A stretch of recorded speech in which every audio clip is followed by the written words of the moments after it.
Hello, everyone. Welcome to African Esquire TV. I'm your host, Tini Cherie. I'm coming to you with different topics from around the African diaspora and, of course, on the continent of Africa.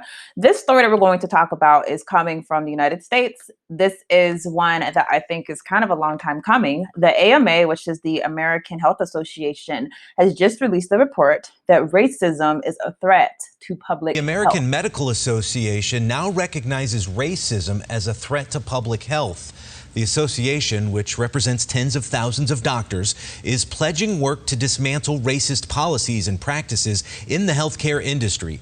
Data shows marginalized communities in the U.S. tend to have shorter lifespans, more chronic illness, higher maternal and infant mortality, and less access to care. The AMA will create best practices and support external funding for that initiative. So the report says that the AMA recognizes that racism negatively impacts and exacerbates health inequities among historically marginalized communities. Without systemic and structural level change, health inequities will continue to exist and the overall health of the nation will suffer.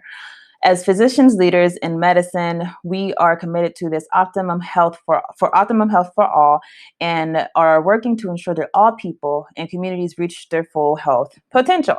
Okay.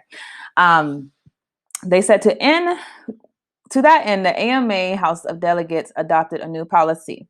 Acknowledge that although the primary drivers of racial health inequity are systemic and structural racism and unconscious bias within the medical research and healthcare delivery have caused and continue to cause harm to marginalized communities. Okay, we're going to get into that.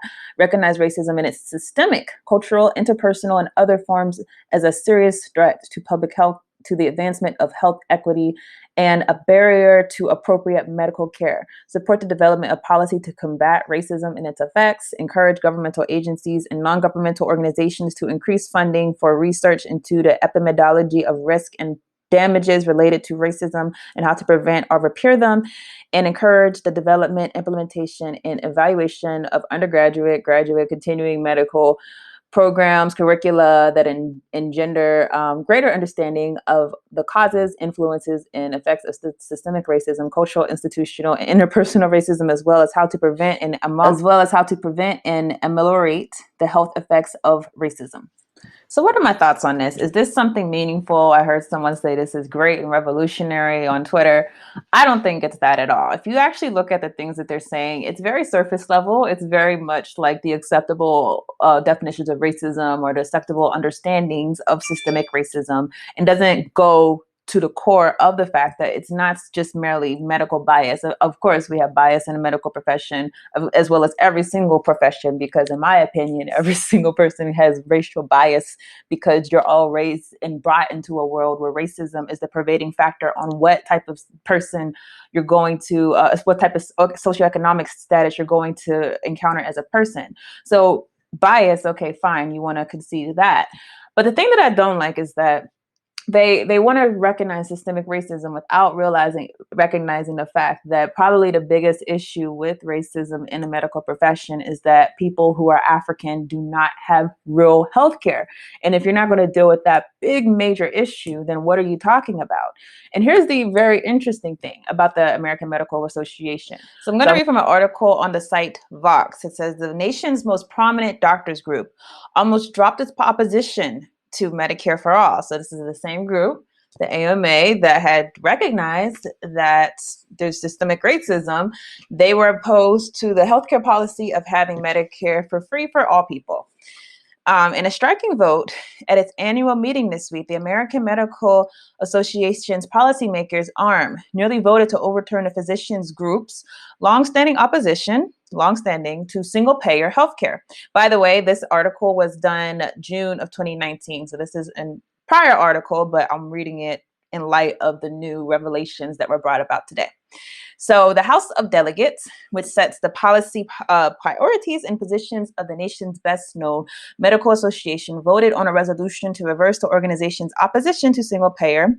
The vote failed, but narrowly, 47% voted to eliminate opposition to single payer as an official policy position of the AMA, while 53% voted to maintain it. The article goes on to say that the AMA has been a powerful voice against single payer health care for decades. In the 1950s, the organizations helped mobilize against a push for national health insurance, preferring private employer-based coverage.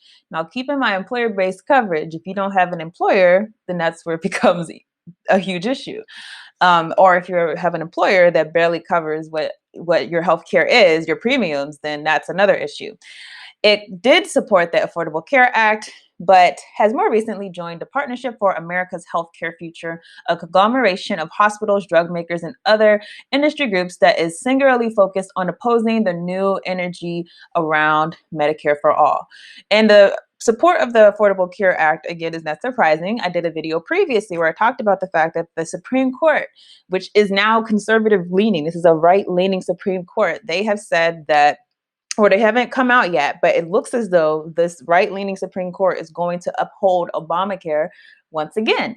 So that's not surprising that the AMA would support the Affordable Care Act.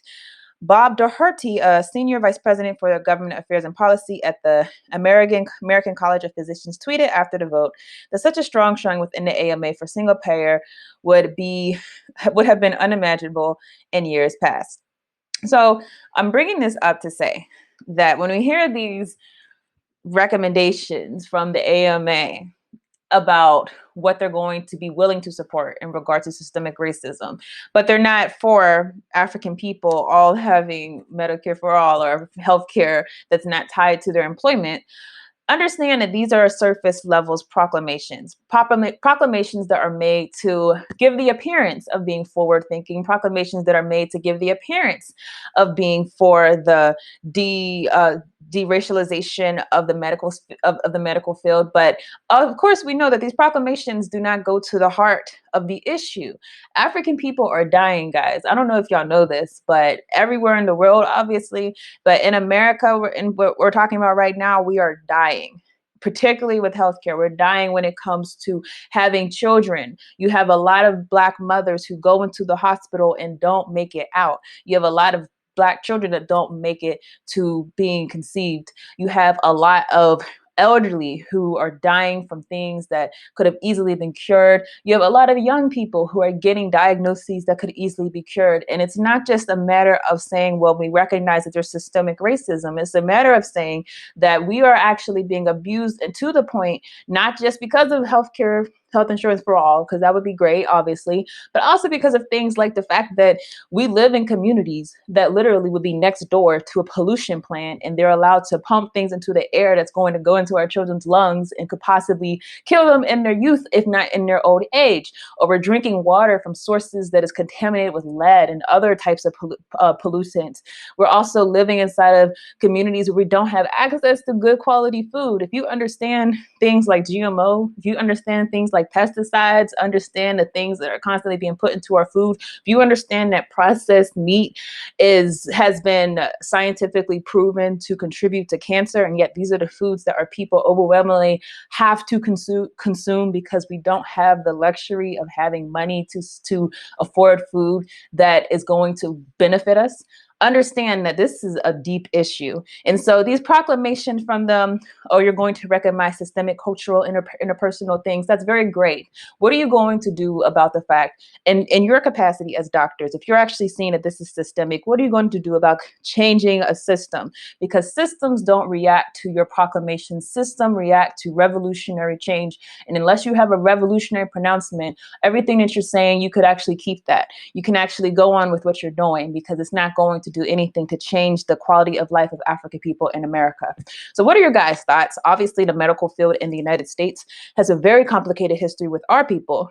When you look at things like the Tuskegee experiment and other experiments that have been done on our people. So obviously, this is a field that has many times been adverse to us.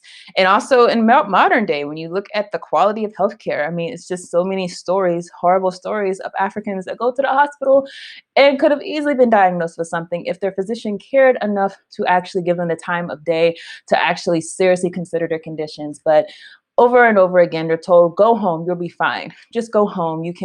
There's no problem here. What happens is we have a lot of unnecessary deaths from the medical profession that took a Hippocratic oath to give medical services that are going to be decent and for humankind, and yet they're giving us the bottom of the barrel. So what are you guys' thoughts on this? Is it something to be excited about, or is this something that's just another day, another pronouncement from another institution that's not ready for the real change that's going to have to come?